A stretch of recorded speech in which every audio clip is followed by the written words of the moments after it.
മാതാ അമൃതാനന്ദമയി ദൈവമാണോ? ഞാൻ കാര്യമായിട്ട് തന്നെ ചോദിക്കുകയാണ്. മാതാ അമൃതാനന്ദമയി ദൈവമാണോ? ദൈവമാണ് എന്ന് പറഞ്ഞ് നടക്കുന്ന ആൾക്കാരൊക്കെ മണ്ടന്മാരായിരിക്കുമെന്നായിരിക്കും നിങ്ങളിപ്പോൾ വിചാരിക്കുന്നത്. അങ്ങനെ മണ്ടന്മാരൊന്നുമല്ല. വളരെ എഡ്യൂക്കേറ്റഡ് ആയിട്ടുള്ള ആൾക്കാരാണ് ഇവർ ദൈവമാണ് എന്ന് പറഞ്ഞ് നടക്കുന്നത്. രാഷ്ട്രീയക്കാരും സിനിമാ നടന്മാരും അതുപോലെ തന്നെ വലിയ വലിയ ഡോക്ടർമാരും ഒക്കെയാണ് ഇവരെ സ്ഥിരമായിട്ട് അനുഗ്രഹം മേടിക്കാൻ ചെല്ലുന്നത്. ഈ ഏറ്റവും അവസാനം നമ്മുടെ സജി ചെറിയാനും അതുപോലെ തന്നെ നമ്മുടെ സാജൻ സ്കറിയയും ഇവരുടെ മഠത്തിൽ കഴിഞ്ഞ ദിവസം പോവുകയുണ്ടായി. അപ്പോൾ സാജൻ സ്കറി അവരുടെ പാദങ്ങളിൽ വീണ് നമസ്കരിച്ചു. അത് വലിയ വിവാദമായപ്പോൾ അദ്ദേഹത്തെ ആ വിവാദമായ ആ വീഡിയോയുടെ കമൻറ്റ് സെക്ഷനിൽ ഞാൻ നോക്കുമ്പോൾ ഒരുപാട് ആൾക്കാർ അതിനെക്കുറിച്ച് വിമർശിച്ച് കമൻറ്റുകൾ എഴുതിയിരിക്കുന്നു. പല ആൾക്കാരും പറയുന്നത് കർത്താവിനെ മാത്രമേ നമസ്കരിക്കാവൂ എന്നറിയില്ല, എന്നിട്ട് നീ എന്താണ് ഈ കാണിച്ചത്? വേറൊരു ആൾ ദൈവത്തിൻ്റെ മുമ്പിൽ എന്തിനാണ് ഇങ്ങനെ വണങ്ങിയത്? പിന്നെ പറയുന്നത് നിന്നെക്കുറിച്ച് കുറേ മതിപ്പൊക്കെ ഉണ്ടായിരുന്നു, അത് പോയി. പല രീതിയിലുള്ള കമൻറ്റുകളാണ് ആ ഒരു വീഡിയോയ്ക്ക് വന്നിരിക്കുന്നത്. അപ്പോൾ നമ്മൾ അത്തരത്തിലുള്ള കമൻറ്റുകളൊന്നും സാജൻ സ്കറിയയ്ക്ക് നേരെ പ്രയോഗിച്ചിട്ടില്ലെങ്കിൽ അത്തരത്തിൽ നമ്മൾ പറഞ്ഞിട്ട് കാര്യമില്ല. കാരണം സാജൻ സ്കറിയ വലിയ ദൈവവിശ്വാസിയൊന്നുമല്ല, ക്രിസ്തീയ വിശ്വാസിയൊന്നുമല്ല. അദ്ദേഹം ക്രിസ്തീയ വിശ്വാസി ആയിരുന്നുവെങ്കിൽ ഒരിക്കലും അതിൻ്റെ അടിസ്ഥാനം വിട്ട് ഇങ്ങനെ ഒരു ആൾ ദൈവത്തിൻ്റെ മുമ്പിൽ പോയി വണങ്ങിയില്ലായിരുന്നു. അപ്പോൾ അത്തരത്തിലുള്ള കമൻറ്റുകളൊന്നും പറയേണ്ട ആവശ്യമില്ല. അപ്പോൾ ഇത്തരത്തിലുള്ള കമൻറ്റുകളും വിവാദങ്ങളും ഒക്കെ ആയപ്പോൾ നമ്മുടെ സാജൻ സ്കറിയ ഈ പ്രതികരണമായിട്ട് വന്നു. അപ്പോൾ പ്രതികരണമായിട്ട് വന്ന വീഡിയോയിൽ അദ്ദേഹം പറയുന്നത് അവിടെ പോയി കഴിഞ്ഞാൽ ഒരുപാട് ഗുണമുണ്ടെന്നാണ് അദ്ദേഹം പറയുന്നത്. അവിടെ പോയി കഴിഞ്ഞാൽ വലിയ ആത്മീയ ചൈതന്യമുണ്ട്, അമ്മ സ്നേഹമാണ്, അമ്മയുടെ സ്നേഹം കിട്ടുമ്പോൾ ഒരുപാട് ആശ്വാസമുണ്ട് എന്നൊക്കെ അദ്ദേഹം പറയുകയുണ്ടായി.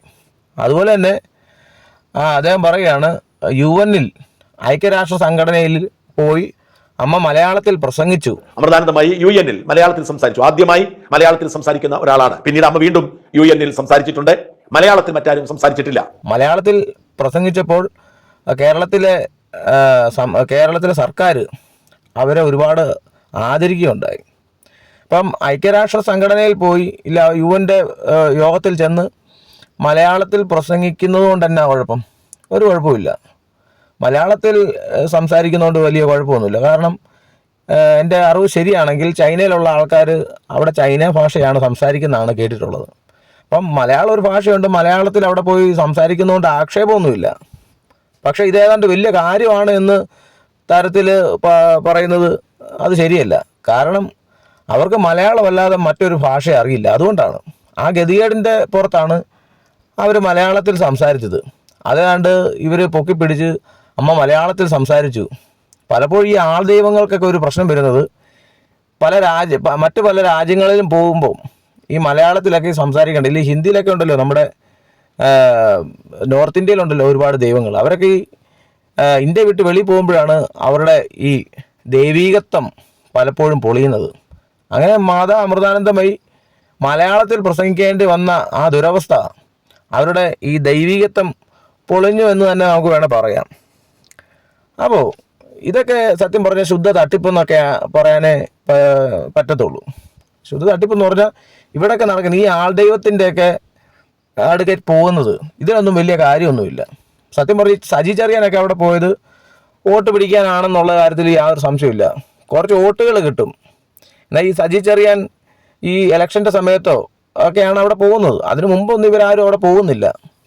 അപ്പോൾ ഈ മാതാ അമൃതാനന്ദമയി എന്ന് പറയുന്ന ഇവർ വലിയൊരു വോട്ട് ബാങ്കാണ്. അവിടെ പോയി കഴിഞ്ഞാൽ ആ ഹിന്ദു വോട്ടുകൾ കിട്ടുമെന്നുള്ള രീതിയിലാണ് ഇവിടെ പോകുന്നത്. അപ്പം പലപ്പോഴും നമുക്ക് ചിന്തിച്ചാൽ മനസ്സിലാവും ഈ പോകുന്ന ആൾക്കാർക്കും വലിയ ഇതൊന്നുമില്ല. എന്താ പറയുന്നത്, വലിയ വിശ്വാസമൊന്നുമില്ല.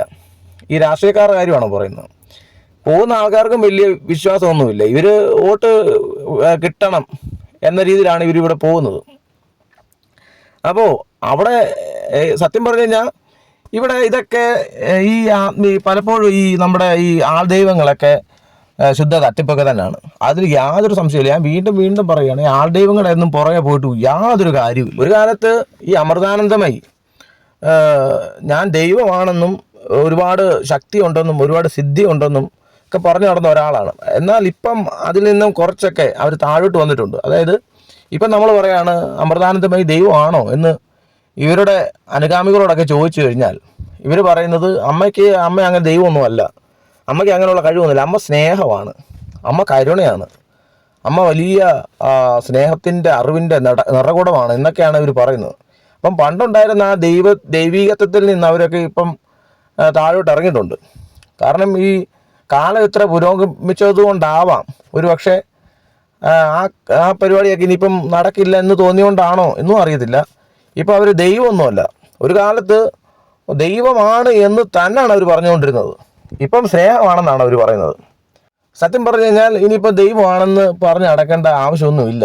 ദൈവമാണെന്ന് പറഞ്ഞ് നടക്കുമ്പോൾ ഒരുപാട് കാര്യങ്ങൾ, ഒരുപാട് ചോദ്യങ്ങളെ നേരിടേണ്ടതായിട്ട് വരും. ഇപ്പം സ്നേഹമാണ്, കരുണയാണെന്നൊക്കെ പറഞ്ഞു കഴിഞ്ഞാൽ വലിയ റിസ്ക് ഒന്നുമില്ല. ഇപ്പം അവർ എത്തേണ്ടതിൻ്റെ മാക്സിമം ആ ഒരു ലെവലിലേക്ക് അവർ എത്തിക്കഴിഞ്ഞു. അവരുടെ വളർച്ചയുടെ ഏറ്റവും പരമാവധി ഘട്ടത്തിൽ ആണ് അവരിപ്പോൾ നിൽക്കുന്നത്. ഇനിയും കൂടുതലൊന്നും വളരാനൊന്നുമില്ല. വളർച്ചയുടെ ഏറ്റവും പരമോന്നത സ്ഥാനത്ത് അവരെത്തി. ഇനിയിപ്പം ദൈവം അല്ലെങ്കിലും ദൈവമാണെന്ന് പറഞ്ഞാലും അവർക്കുള്ള ജനപിന്തുണ അവരെ വിട്ടു പോകത്തില്ല. അതുകൊണ്ട് ഇപ്പോൾ സ്നേഹമാണെന്നൊക്കെ പറഞ്ഞാണ് നടക്കുന്നത്. അപ്പോൾ ഞാൻ നേരത്തെ പറഞ്ഞ പോലെ ഇതിൻ്റെ ഈ ആൾദൈവങ്ങളുടെ ഒന്നും പുറകെ പോയിട്ട് യാതൊരു കാര്യം. ഇതുപോലെ നോർത്ത് ഇന്ത്യയിലൊരു ദൈവം ഉണ്ടായിരുന്നു, റാം റഹീം സിംഗ്.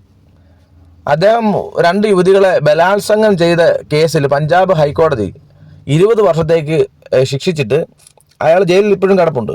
ഏതാണ്ട് 5 കോടിയിലേറെ അനുയായികളുണ്ടായിരുന്നു അദ്ദേഹത്തിന്. 5 കോടിയിലേറെ. അദ്ദേഹത്തെ അറസ്റ്റ് ചെയ്യാൻ അങ്ങനെ പെട്ടെന്ന് പറ്റത്തില്ലായിരുന്നു. പട്ടാളമൊക്കെ ഇറങ്ങി ആൾക്കാരെ നിയന്ത്രിച്ചിട്ടാണ് അദ്ദേഹത്തെ അറസ്റ്റ് ചെയ്തത്.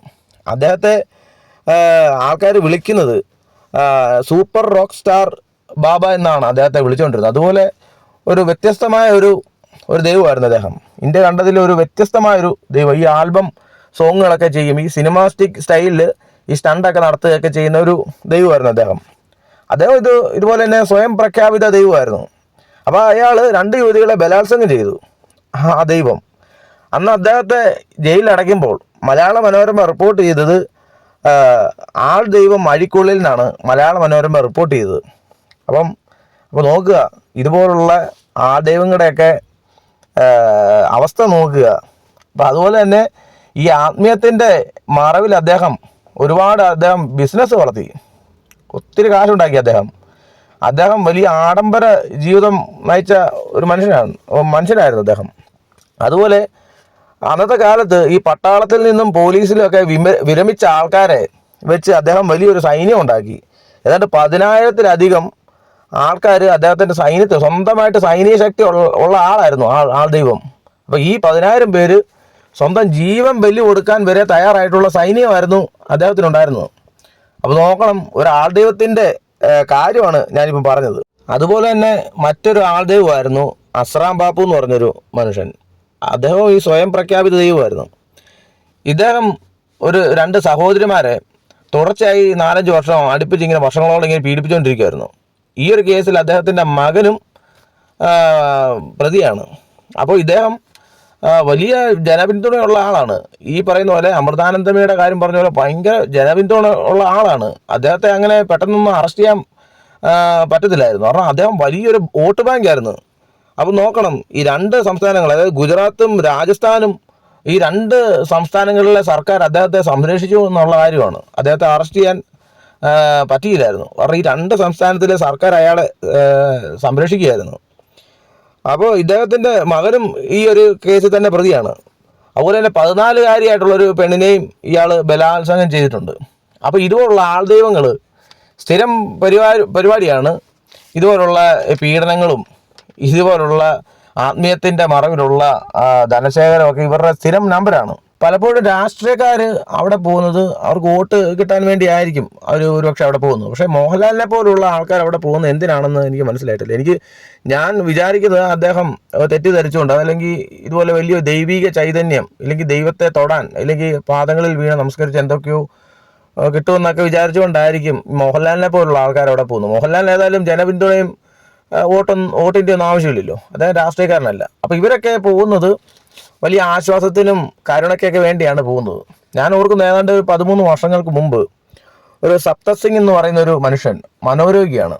അദ്ദേഹം ഈ അമൃതാനന്ദമയി മഠത്തിനകത്ത് ഓടിച്ചെന്ന് കയറി. അപ്പോൾ അവിടുത്തെ സെക്യൂരിറ്റി പിടിച്ച് അദ്ദേഹത്തെ നല്ലപോലെ ഇടിച്ചു. പിന്നീട് പോലീസ് വന്ന് അദ്ദേഹത്തെ ആശുപത്രിയിൽ കൊണ്ടുപോയി. പക്ഷെ അദ്ദേഹം ഒരുപാട് ദിവസം ജീവിച്ചിരുന്നില്ല, അദ്ദേഹം മരിച്ചുപോയി. അപ്പം അവിടുത്തെ സെക്യൂരിറ്റി നല്ലപോലെ ഇടിച്ചു അദ്ദേഹത്തെ. അപ്പം ഞാൻ പറഞ്ഞത്, കരുണയും ഈ പറയുന്ന സ്നേഹമൊക്കെ പറയുന്ന ആൾക്കാർ ഈ ഒരു മനോരോഗിയായിട്ടുള്ളൊരു മനുഷ്യൻ അവിടെ ചെന്ന് കയറിയപ്പോൾ നല്ല ഇടിച്ചു. അപ്പോൾ ഇതൊക്കെ സത്യം പറഞ്ഞാൽ ഇവിടെ ഇതൊക്കെ ശുദ്ധ തട്ടിപ്പാണ് എന്ന് പറയുന്നതിൽ യാതൊരു സംശയവും വേണ്ട. കാരണം ഇവിടെ ഒന്നും ഇവർ ദൈവവുമല്ല, ദൈവിക ചൈതന്യം ഇവിടെ പാദങ്ങളിൽ വീണ് നമസ്കരിച്ചാൽ എന്തൊക്കെയോ അനുഗ്രഹം ഉണ്ടാവും എന്നൊക്കെ പറയുന്നത്. അതിലൊന്നും ഒരു കാര്യമില്ല. ഞാൻ വീണ്ടും പറയണം, അതിൻ്റെ അകത്ത് ഒരു കാര്യമുണ്ടെന്ന് എനിക്ക് തോന്നുന്നില്ല. ഇപ്പം ഇതുപോലെ ഒരുപാട് ഈ ആത്മീയ കാര്യങ്ങൾ പറഞ്ഞ് ഒരുപാട് തെറ്റിദ്ധരിപ്പിച്ചിട്ടുണ്ട് ഈ ജനത്തെ പലപ്പോഴും പല കാലഘട്ടങ്ങളിലായിട്ട്. ഒരു കാലത്ത് ഈ രാഹു നോക്കുക എന്ന് പറഞ്ഞൊരു പരിപാടിയുണ്ട്. രാഹു എവിടെയെങ്കിലും പോകുമോ നല്ല കാര്യമൊക്കെ ചെയ്യുമ്പോൾ രാഹു നോക്കും. അപ്പോൾ പണ്ട് കാലങ്ങളിൽ രാജാക്കന്മാർ തമ്മിൽ യുദ്ധത്തിന് പോകുമ്പോഴും ഈ രാഹു നോക്കുന്ന പരിപാടിയുണ്ട്. ചങ്ങനാശ്ശേരി ഒരു രാജ്യം, തിരുവല്ല ഒരു രാജ്യം, അങ്ങനെ രാജ്യങ്ങളായിരുന്നല്ലോ, നാട്ടുരാജ്യങ്ങളായിരുന്നല്ലോ. അപ്പോൾ നമ്മൾ നോക്കുന്ന ഈ രാജാവ് എന്നൊക്കെ പറയും, ഇവിടുള്ള പ്രാദേശിക രാജാക്കന്മാർ എന്ന് പറയുമ്പോൾ ഇവരുടെ പഴയ ഫോട്ടോ ഒക്കെ എടുത്ത് നോക്കുമ്പം ആൾക്കാർക്ക് മേൽവസ്ത്രമൊന്നും ഇല്ലാത്ത രാജാക്കന്മാരാണ് പലപ്പോഴും. നമ്മളീ പറയുന്ന രാജാക്കന്മാരെന്ന് പറയുന്നത് സാധാരണ മുണ്ടൊക്കെ എടുത്ത് തോളത്തൊരു തോർത്തൊക്കെ ഇട്ട് അങ്ങനെയുള്ള രാജാക്കന്മാരാണ്. വലിയ സാമ്പത്തിക ശേഷിയൊന്നുമില്ല. പലപ്പോഴും ഈ അണികളായിട്ടുള്ള ഈ ജനങ്ങളെ പിഴിഞ്ഞ് ജീവിക്കുന്ന ആൾക്കാരാണ്. അവർ കൊണ്ടുകൊടുക്കുന്ന ചക്കയും മാങ്ങയും നെല്ലും വാഴക്കൊലയൊക്കെ കൊടുത്ത് ജീവിക്കുന്ന രാജാക്കന്മാരാണ്. പിന്നെ കരമൊക്കെ കിട്ടും, അങ്ങനെ ജീവിക്കുന്ന രാജാക്കന്മാരാണ്. അപ്പോൾ അവർ പരസ്പരം യുദ്ധത്തിനൊക്കെ പോകുന്ന സമയത്ത് ഈ രാഹു നോക്കും. ഈ രാഹു നോക്കുന്നത് ഈ രാഹു നോക്കുന്ന ഒരാളായിരിക്കും അവിടെ രാഹു നോക്കുന്നത്. കണിയാൻ, അങ്ങനെയാണ് പറയുന്നത്, കണിയാൻ. അപ്പോൾ ഈ രണ്ട് രാജാക്കന്മാരും ഈ ഒറ്റ കണിയാൻ്റെ മുമ്പിൽ ചെന്നാണ് ഈ രാഹു നോക്കുന്നത്. അപ്പോൾ ഈ രണ്ട് രാജാക്കന്മാർക്കും നല്ല സമയം കുറിച്ച് കൊടുക്കുന്നത് ഈ ഒരു കണിയാനാണ് കുറിച്ച് കൊടുക്കുന്നത്, നല്ല സമയം. അപ്പം ഏതിലൊരാൾ തോറ്റു പോകുമല്ലോ. അപ്പം ഈ കണിയാൻ രണ്ടു പേർക്കും നല്ല സമയമാണ് കൊടുക്കുന്നത്. അപ്പം അതുപോലുള്ള വിഡ്ഢിത്തരങ്ങളൊക്കെ ഒരു കാലത്തുണ്ടായിരുന്നു. അതുപോലെ തന്നെ ബ്രിട്ടീഷുകാർ ഇന്ത്യ വന്നപ്പോൾ അന്ന് ബ്രിട്ടീഷുകാരോട് യുദ്ധം ചെയ്തത് ഇത് പറഞ്ഞ പോലെ കുറേ മണ്ടത്തരങ്ങളൊക്കെ വെച്ചിട്ടാണ് യുദ്ധം ചെയ്തത്. എന്താണ് പറയുന്നത്? അവിടെ മണ്ടത്തരം എന്ന് പറയുന്നത് നമുക്കറിയാം. അന്നത്തെ യുദ്ധം എന്ന് പറയുന്നത് വരാഹവടിവിൽ അമർന്ന്, സിംഹവടിവിൽ നിവർന്ന്, ഗജവടിവിൽ മുന്നോട്ട് നീങ്ങി വിട്ട്, അങ്ങനെയുള്ള അടവുകളൊക്കെയാണല്ലോ. എന്നാൽ ജീവിതത്തിൽ വരാഹവടിയിൽ അമരാൻ അറിയാത്ത സായിപ്പ് എടുത്ത് തോക്ക് ചൂണ്ടിയപ്പോൾ 200 വർഷം ഇന്ത്യ അവൻ്റെ ഇരുന്ന്. ഇതുപോലുള്ള തട്ടിപ്പും മണ്ടത്തരമൊക്കെ ഇന്നും നമ്മുടെ ജനം, ഈ ഇന്ത്യയിലുള്ള ജനം രക്ഷപ്പെടാത്തതിൻ്റെ കാര്യം ഇതുപോലുള്ള ആത്മീയത്തിൽ അകപ്പെട്ടു, ഇതുപോലുള്ള അന്ധവിശ്വാസത്തിൽ അകപ്പെട്ടു പോയ ജനതയായതുകൊണ്ടാണ്. നമുക്കറിയാം, നമ്മുടെ അടുത്ത് കിടക്കുന്ന ചൈനയൊക്കെ എത്രയോ ഡെവലപ്പായി.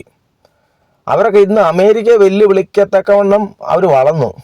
ഇപ്പം ഇന്ത്യയിൽ എന്താ സംഭവിച്ചുകൊണ്ടിരിക്കുന്നത്? ഇതുപോലുള്ള ആത്മീയതയും. ഇപ്പോൾ ഈ കഴിഞ്ഞ ദിവസം ഒരു വീഡിയോയിൽ കണ്ടിരുന്നു, ഒരാൾ ഈ പശുവിൻ്റെ മൂത്രത്തിൽ കുളിക്കുക. നോക്കിയാണ് ഇന്ത്യയുടെ വളർച്ച. പശുവിൻ്റെ മൂത്രത്തിൽ കുളിക്കുക ഒരു മനുഷ്യൻ. അപ്പോൾ ഇതൊക്കെ വിട്ട് ഇതൊക്കെ തീർച്ചയായിട്ടും ഇതുപോലുള്ള ആത്മീയത, ഇതുപോലുള്ള ഈ മാതാ അമൃതാനന്ദമയി പോലുള്ള ആൾക്കാരുടെ, അതുപോലെ തന്നെ റാം റഹീം സിംഗ്, ഇതുപോലുള്ള ആൾക്കാരുടെ കയ്യിൽ നിന്ന് ഇന്ത്യ രക്ഷപ്പെടുന്ന കാലത്ത്, ഈ ജനങ്ങൾ രക്ഷപ്പെടുന്ന കാലത്ത് ഇന്ത്യ രക്ഷപ്പെടത്തുള്ളൂ.